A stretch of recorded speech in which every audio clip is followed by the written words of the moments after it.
নিরপেক্ষ একটা নির্বাচন অনুষ্ঠানের জন্য আমরা স্বতন্ত্র। ইসি সম্পূর্ণরূপে নিরপেক্ষ একটা প্রতিষ্ঠান এবং নিরপেক্ষ আছে, নিরপেক্ষ থাকবে, সেই নিশ্চয়তা আমি জাতিকে দিই, আপনাদের নয়। এখানে কোনো ধরনের কোনো প্রভাব, কোনো ধরনের কোনো চাপের কাছে আমরা মাথা কমাবো না। আপনাদের সহযোগিতা নিয়ে এটা আমরা একদম সম্পূর্ণ নিরপেক্ষভাবে আমরা কাজ করছি এবং ভোট করে যাবো। আপনারা হয়তো জেনে থাকবেন যে আমাদের কর্মচারীরা যখন ভোটার ডেতে আমাদের ওখানে যে অনুষ্ঠান হয়েছিল, আমাদের সারা দেশ থেকে আমাদের অফিসার এসছে পয়লা রমজানে, গত পয়লা মার্চ তাদেরকে আমি হাত তুলে শপথ করিয়েছি। কিসের শপথ? নিরপেক্ষতার শপথ।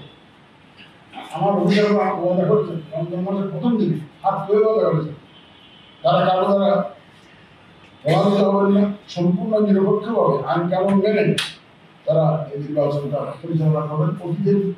অতীতের যেগুলো হয়েছে সেগুলো আমাদের পুনরাবৃত্তি না হয়, সেটাই আমার লক্ষ্য। এবং আমার কর্মকর্তারা সেই লক্ষ্যে একদম প্রতিজ্ঞাবদ্ধ। তারা এই ভোটারদের এই ওয়াদা করেছে।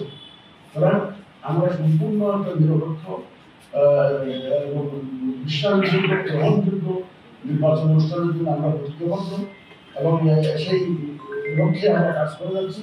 আপনাদের মাধ্যমে আমরা আবার আমাদের সেই নিরপেক্ষতার বিষয়টি আমি জাতির কাছে আবার উল্লেখ করতে চাই।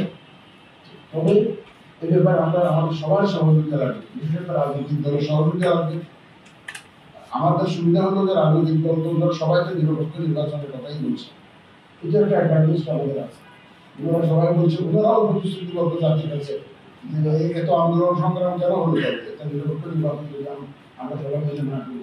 সুতরাং আপনাদের সহযোগিতা লাগবে, মিডিয়ার সহযোগিতা লাগবে, সবার সহযোগিতা লাগবে।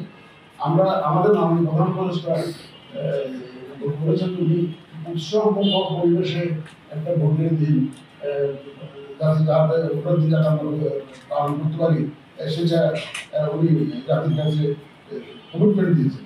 আমরাও যাচ্ছি, এটা ঈদের দিনের মতো একটা উৎসব হবে।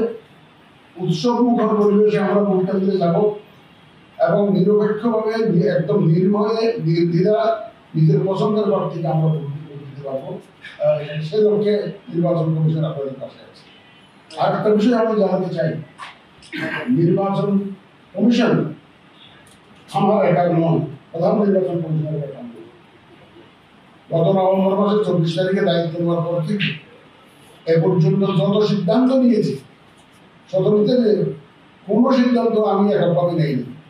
আমরা সম্পূর্ণরূপে 5 জন একমত হয়ে একদম ঐক্যমতের ভিত্তিতে আমরা সব সিদ্ধান্ত নিয়েছি।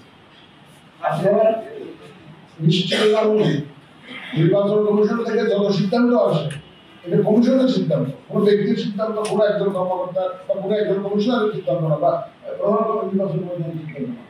আমরা থ্রেড নিয়ে আলোচনা করে যেই মতটাকে আমরা 5 জনে এগ্রি করি, সেটাই সেই সিদ্ধান্তটাই আমরা